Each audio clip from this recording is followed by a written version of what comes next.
কারণে অকারণে নিষেধে বা বারণে তোমার নামে যত যোছনা নিলাম,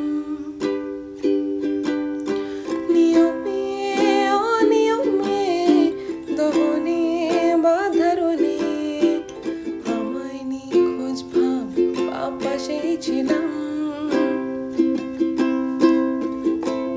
চোখে জল নাকি